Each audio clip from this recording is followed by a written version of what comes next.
Going to be a deal. I think it's time for a deal, and we'll see what happens. But sometimes they have to fight it out. But we're going to see what happens. I think there's a good chance there'll be a deal. Pecah perang Iran dan Israel. Presiden Donald Trump terang-terangan akan ikut campur jika kedua negara tidak sepakat. Yang jadi fokus Kompas Bisnis kali ini adalah Iran-Israel menyerang infrastruktur ekonomi masing-masing. Nah, apa yang membuat mata kita tertuju pada peperangan ini? Jawabannya cuma satu, yaitu adalah minyak. Kilang dan depo minyak hingga pelabuhan menjadi sasaran yang dihancurkan oleh perang. Dan kita akan ke kondisi terkini di Timur Tengah ini, saudara, pada Kompas ID, di mana ada Deputi Bidang Koordinasi Kerjasama Ekonomi Internasional Kementerian Koordinator Bidang Perekonomian, Edi Priyo Pambudi, yang bilang ada resiko kenaikan harga minyak mentah dunia akibat memanasnya konflik di Timur Tengah. Dan ini menjadi salah satu faktor utama yang terus dipantau pemerintah. Dan saudara, kita ke Iran, di mana sejumlah rudal Iran kembali menghujani langit Israel. Rudal-rudal Iran masuk radar Iron Dome, pertahanan militer Israel. Namun saudara, sebagian meledak di udara di langit Tel Aviv. Layanan darurat Israel melaporkan pecahan rudal Iran jatuh di Israel bagian tengah yang memicu kebakaran hingga melukai setidaknya 10 orang.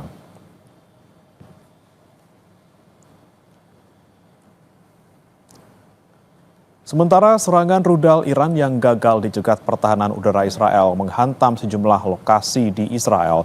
Gedung-gedung runtuh dan sejumlah mobil rusak akibat serangan rudal Iran. Tim penyelamat Israel menyisir reruntuhan bangunan untuk mencari korban.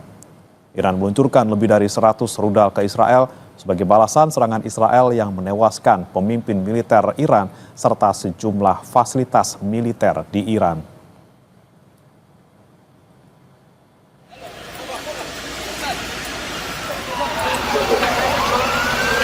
Sementara Presiden Amerika Serikat Donald Trump optimistis terkait penyelesaian ketegangan antara Israel dan Iran.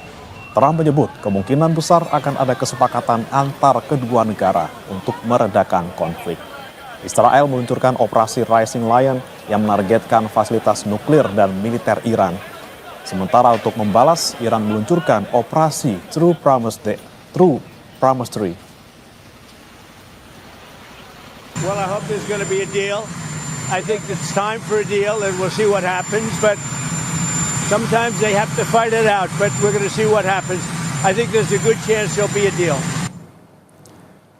Kemudian pertanyaan saudara, kenapa kemudian Iran sangat penting dalam peta minyak mentah dunia? Ini dia, negara Iran ini memproduksi sekitar 3,3 juta barel per hari minyak dan produk lain yang ada di ladang-ladang mereka.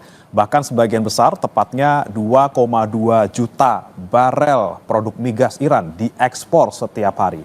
Produksi Iran menyumbang hampir 20% dari sekitar 19 juta barel minyak, kondensat dan bahan bakar yang dikirim ke pasar internasional melalui Selat Hormuz. Angka ini setara dengan 20% total konsumsi dunia. Bahkan di negara yang termasuk Amerika Serikat ini mulai menghitung dan juga mengantisipasi dampak kenaikan harga minyak mentah dunia ini. Kita akan ke data selanjutnya saudara untuk mengetahui pergerakan harga minyak mentah dunia. Nah, ini adalah grafik harga minyak mentah dunia, di mana dalam satu pekan kita lihat saudara dari tanggal 10 Juni 2025 ada di 66,6 dolar Amerika. Kemudian di tanggal 16 Juni 2025 atau kemarin ini naik signifikan ke 73,23%. Ini tentunya pasca ataupun sejak Iran dan Israel berperang.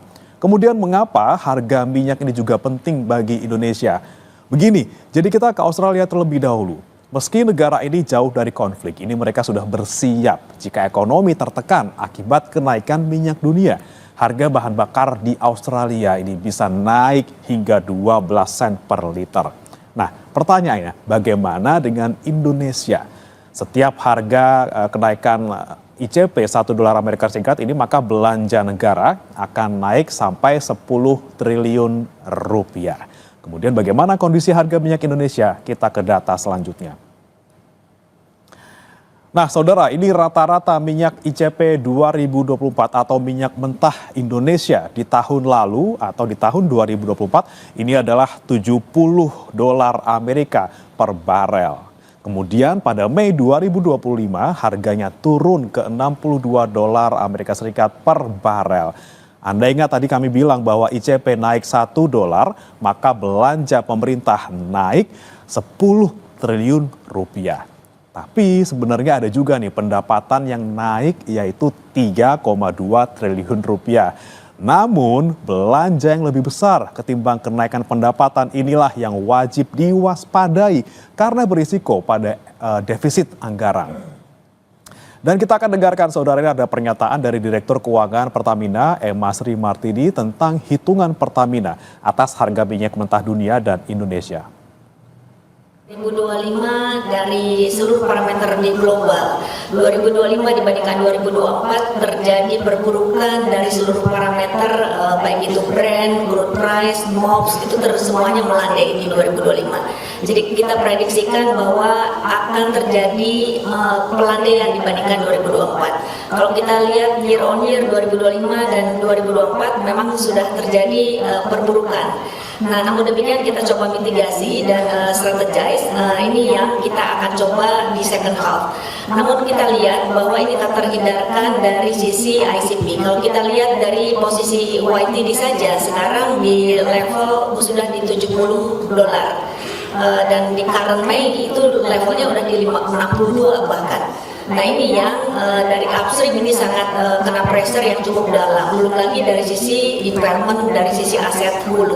Nah ini yang harus kita mitigasi betul. Jadi kalau kita lihat ini di samping investasi akan menjadi terhambat karena kalau tidak disikapi dengan regulasi yang harus ada breakthrough secara fundamental. Ini yang kita akan koordinasikan betul dengan pemerintah, bagaimana penyikapan dari volatility dari crude price ini untuk tidak menghambat dari sisi produksi dan lifting.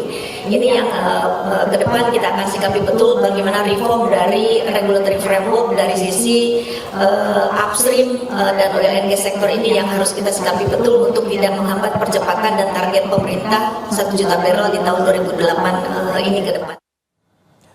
Kemudian saudara, inilah datanya. Harga minyak APBN 2025 ditetapkan sebesar 82 dolar Amerika Serikat per barel. Sedangkan harga minyak realisasi ICP Mei terakhir di 65 dolar Amerika Serikat per barel. Jadi antara APBN dan juga lapangan ini memang sedang melancai saudara. Kemudian penyebab mengapa kemudian minyak landai ini beda hal lagi dengan kondisi ekonomi global kita. Nah, kalau kita lihat lifting atau produksi minyak mentah siap jualnya, Indonesia punya target lifting 1 juta barel per hari. Meski makin kesini gaungnya semakin redup. Nah, APBN berasumsi lifting tahun ini adalah 605.000 barel per hari. Meskipun realisasinya masih 573.000 barel per hari. Nah, ada forel Trubuk yang harusnya menyumbang produksi minyak 20.000 barel. Tapi masalahnya usia sumur minyak di Indonesia ini juga semakin tua. Nah, meski kondisi sumur tua yang menantang saudara, Pertamina bilang bahwa target produksi pemerintah di 1 juta barel per liter ini, maksud kami per hari ini tidak berubah. Banyak opsi yang sedang ditempuh untuk mengejar target ini. Dan berikut pernyataan dari Direktur Utama Pertamina, Simon Aloysius Mantiri. Untuk target kita, pada beberapa kesempatan juga saya mendampingi Bapak Menteri SDM, target kita untuk lifting minyak per hari sampai saat ini kami masih tetap pada sasaran untuk mencapai 1 juta barel per day. Target kita di antara tahun 2028 dan 2029. Itu dengan demikian memang kemarin ada beberapa wilayah kerja yang akan segera dilelang. Begitu juga kita perlu untuk meningkatkan kerjasama dan strategic partnership dengan para investor dari luar negeri, termasuk National Oil Company, untuk meningkatkan eksplorasi. Karena kalau kita berbicara tentang peningkatan lifting, namun tidak ditambah dengan eksplorasi untuk mencari sumber temuan baru, tentunya akan sangat sulit bagi kita untuk mencapai target tersebut, karena kita mengetahui natural decline dari sumur-sumur kita saat ini yang sudah masuk dalam kategori mature fields itu bisa sampai kurang lebih 20% per tahun penurunannya.